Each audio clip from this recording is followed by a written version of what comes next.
नमस्कार, मैं हूं श्रीकांत प्रजापति और आप मेरे साथ देख रहे हैं बीसीसी न्यूज। आइए खबरों में बढ़ने से पहले डालते हैं सुर्खियों पर एक नजर।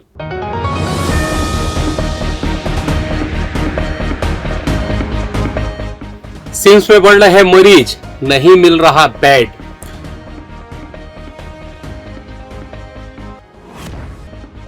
बिजली की समस्या, जनजीवन अस्त व्यस्त, रोजाना घंटों बंद हो रही बिजली। नौतप्पा ने दिखाए अपने तेवर, पारा 40 डिग्री से पार। और कलेक्टर का आदेश दरकिनार, खनिज में नहीं होती कार्रवाई।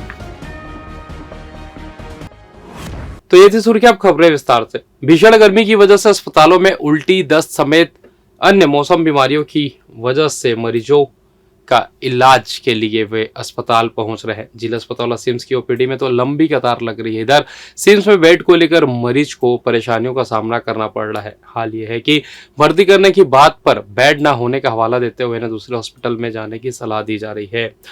सिम्स में इन दिनों मरीजों को बेहद परेशानियों का सामना करना पड़ रहा है। दरअसल यहाँ ऐसे मरीज है जिन्हें भर्ती करने की नौबत आ रही है, उन्हें बेड नहीं मिल पा रहा है। गंभीर मरीज तक को बेड न होने का हवाला देते हुए उन्हें बाहर का रास्ता दिखाया जा रहा है। ऐसे में गरीब तबके के मरीजों को सबसे ज्यादा परेशानी उठानी पड़ रही है। पिछले 2 दिन से विभिन्न मेल फीमेल वार्ड में भर्ती के लिए भेजे गए मरीजों को बेड न होने का हवाला देते हुए कई घंटे बाहर रखा गया और मजबूरी में मरीजों को दूसरे हॉस्पिटल में जाना पड़ रहा है या उन्हें निजी हॉस्पिटल में अपना इलाज करवाना पड़ रहा है।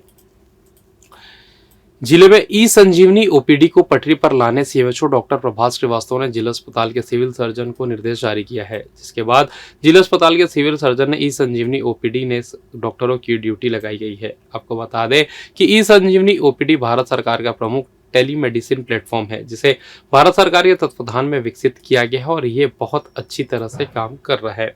यह प्लेटफॉर्म किसी भी भारतीय नागरिक को मुफ्त परामर्श प्रदान करता है, लेकिन हम आपको बता दें कि छत्तीसगढ़ के बिलासपुर जिले में यह सिर्फ कागजों पर ही सिमट गया था, जिसकी जानकारी सीएमएचओ डॉक्टर प्रभात श्रीवास्तव को लगते ही उन्होंने अस्पताल प्रबंधन को निर्देशित किया है। ऐसे में देखना होगा कि ई संजीवनी ओपीडी में ग्रामीण अंचलों के गंभीर मरीजों को काउंसलिंग के जरिए स्वास्थ्य विभाग कितना लाभ दे पाती है।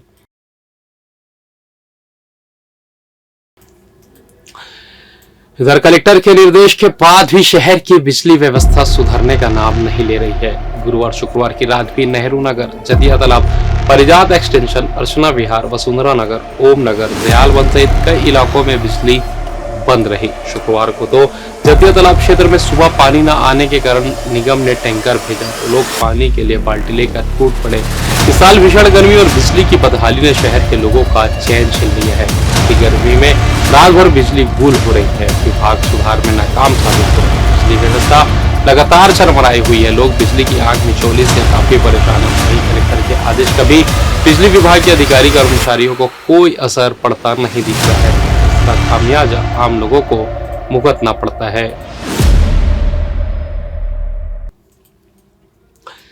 राष्ट्रीय विधिक सेवा प्राधिकरण नई दिल्ली एवं छत्तीसगढ़ राज्य विधिक सेवा प्राधिकरण के अनुसार नेशनल लोक अदालत अब 13 जुलाई को आयोजित होगी। जिन पक्षकार आवेदक गणों के प्रकरण 11 मई को नेशनल लोक अदालत में न्यायालय के समक्ष सुनवाई हेतु रखे गए थे, वह प्रकरण अब 13 जुलाई को नेशनल लोक अदालत में निराकरण हेतु रखे जाएंगे।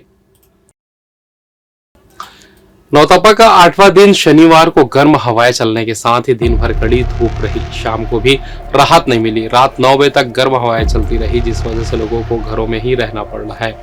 शहर का तापमान अब तक का सबसे ज्यादा 47 डिग्री सेल्सियस पहुंच चुका है। वहीं न्यूनतम तापमान में भी 2 डिग्री बढ़ोतरी के साथ 32 डिग्री सेल्सियस दर्ज किया गया है। इस सीजन में अब तक सबसे ज्यादा हमारा शहर गर्म रहा है। नौतपा के 8वें दिन कड़ी धूप और भीषण गर्मी को देखते हुए ऐसा लग रहा था मानो नौतपा अपने चरम पर हो। सुबह से ही कड़ी धूप निकली जो शाम तक बनी रही। हालांकि मौसम वैज्ञानिकों का कहना है कि 2 दिन के बाद बारिश हो सकती है, मगर इससे भी गर्मी से निजात नहीं मिलेगी। और फिलहाल यह वक्त तो चला छोटे से ब्रेक का। मिलते हैं ब्रेक के बाद, कहीं जाइएगा नहीं। पिछले 17 वर्षों से रियल एस्टेट के क्षेत्र में दे रहे हैं अपनी सेवाएं और लगातार शहर की जनता को एक नई लिविंग लाइफस्टाइल। अपने कार्यों एवं सेवाओं के माध्यम से लाखों लोगों की उम्मीदों को दिया है आकार। इसलिए जिले में ही नहीं पूरे प्रदेश में इनकी पहचान है बरकरार। आपके सपनों के घर को हकीकत में बदल कर है दिखाना, इसलिए आपके लिए लेकर आए हैं भाटी आशिया।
और ब्रेक के बाद आप सभी का स्वागत है। ये बढ़ता है अगली खबर की ओर।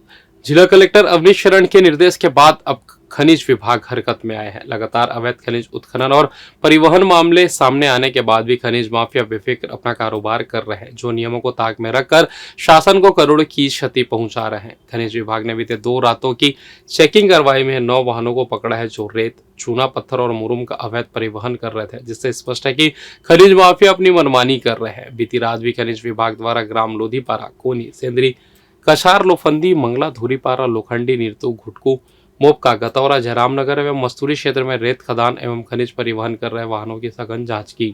रात्रि के समय लोधीपारा, कोनी, सेंद्री, लोफंदी, कछार, मंगला, धुरीपारा, लोखंडी, नीरतू, घुटकू क्षेत्र में खनिज का रेत का उत्खनन बंद होना पाया गया। वहीं गतौरा, जयराम नगर, मस्तूरी क्षेत्र में 2 हाईवा को खनिज रेत एवं 1 हाईवा को खनिज निम्न श्रेणी चूना पत्थर गिट्टी का अवैध परिवहन करते पाए जाने पर जब्त कर खनिज जांच चौकी लावर यानी मस्तूरी में विरक्षा में रखा गया है। वाहन हाईवा के चालकों से पूछताछ करने में 2 वाहन चालकों ने खनिज रेत का लोडिंग शिवनी रैण तथा 1 हाईवा वाहन चालक ने लो ग्रेड डोलोमाइट गिट्टी का लोडिंग अकलतरा, दोनों जिला जांजगीर चांपा से किया जाना बताया है। वैध परिवहन पास रॉयल्टी पर्ची के बिना खनिजों का परिवहन किए जाने कारण सभी वाहन चालकों मालिकों के विरुद्ध छत्तीसगढ़ गौड़ अधिनियम 2015 के नियम 31 खान एवं खनिज विकास एवं विनियमन अधिनियम की धारा 21 के तहत खनिज के अवैध परिवहन का प्रकरण दर्ज किया गया। आपको बता दें कि ज्ञात हो कि एक दिन पूर्व 4 हाईवा व 1 ट्रैक्टर को खनिज रेत एवं 1 हाईवा को गिट्टी के अवैध परिवहन करते पाए जाने पर जब्त कर प्रकरण दर्ज किया गया है। इस प्रकार 2 दिनों में 9 वाहनों को खनिजों के अवैध परिवहन करते पाए जाने पर खनिज नियमों के तहत प्रकरण दर्ज कर जब्त किया गया है। पुलिस कप्तान रजनेश सिंह शुक्रवार को पुलिस लाइन में जनरल परेड का निरीक्षण किया। पुलिस विभाग में पैरा निरीक्षण के माध्यम से फोर्स में अनुशासन बनाए रखने का निर्देश दिया गया। जनरल परेड में अभिनव पहल के माध्यम से नवाचार करते हुए 1 जुलाई 2024 से लागू होने वाले नवीन भारतीय कानून, भारतीय न्याय संहिता, भारतीय न्याय सुरक्षा संहिता व भारतीय साक्ष्य अधिनियम के प्रावधानों के अनुसार जिले के समस्त राजपत्रित अधिकारी, थाना प्रभारी व अन्य विवेचना अधिकारियों, कर्मचारियों के प्रशिक्षण अभ्यास कराया गया। प्रशिक्षण अभ्यास के दौरान अलग अलग प्रकरणों, साधारण व गंभीर मारपीट, चोरी, लूट, हत्या, डकैती, हत्या की कोशिश, धोखाधड़ी समेत विभिन्न कानूनों में बदलाव प्रावधानों में किस तरह से काम कर अपराधियों को सजा दिलाना है, इसे विस्तार से समझाया गया।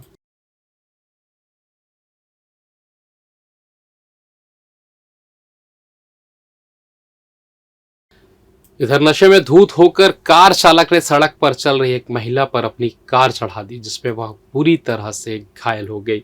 इस बात की सूचना किसी ने पुलिस कंट्रोल रूम में कर दी, जहां यातायात की टीम मौके पर पहुंच गई। यातायात पेट्रोलिंग के आरक्षक जवाहर चौहान और आबिद खान ने घटनास्थल पर पहुंचकर घायल महिला दुर्गेश्वरी निषाद निवासी तीफरा को अपनी पेट्रोलिंग गाड़ी में बैठाकर अस्पताल के लिए रवाना हुआ। बाकायदा दोनों पुलिस आरक्षकों ने महिला को हॉस्पिटल में एडमिट कराया और वहीं कार चालक और कार को थाने भेजा गया। दोनों आरक्षकों के इस सराहनीय कार्य की सभी ने प्रशंसा की है। इधर फेसबुक में दोस्त बनने के बाद भरोसा कर युवती ने रुपए तो गंवाए ही, साथ ही आरोपी ने फायदा उठाते हुए उसकी इज्जत भी लूट ली। इसके साथ ही ब्लैकमेल करते हुए 93,000 रुपए भी युवक ने वसूल कर लिए। इधर शिकायत के बाद सिटी कोतवाली पुलिस ने आरोपी को गिरफ्तार कर जेल दाखिल कर दिया है। सिटी कोतवाली थाना क्षेत्र निवासी युवती ने फेसबुक पर पड़रिया निवासी रितेश चंद्राकर से दोस्ती कर ली। दोनों के बीच चैटिंग होने लगी। इस दौरान आरोपी ने युवती को बताया कि उसे 6,000 रुपए की जरूरत है, जिसे वह जल्द लौटा भी देगा। झांसे में आकर युवती ने आरोपी को 6,000 रुपए दे दिए। कुछ दिनों के बाद युवक का फोन आया कि वह मिलकर उसे 6,000 रुपए वापस करना चाहता है। युवती ने उसे अपने घर का पता दे दिया। युवक उससे मिलने पहुंचा और युवती को घर में अकेला पाकर उसके साथ बलात्कार की घटना को अंजाम दे दिया और उसकी कुछ फोटो और न्यूड वीडियो भी बना लिया। इसके बाद वह युवती को ब्लैकमेल करके 93,000 रुपए वसूल कर लिए।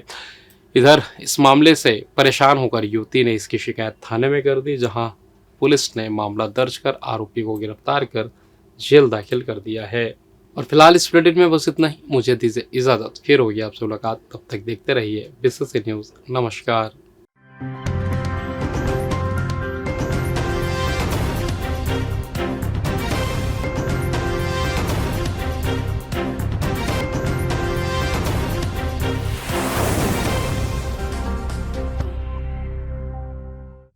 Brilliant Coaching Institute, taught by brilliant minds. We change your lifestyle.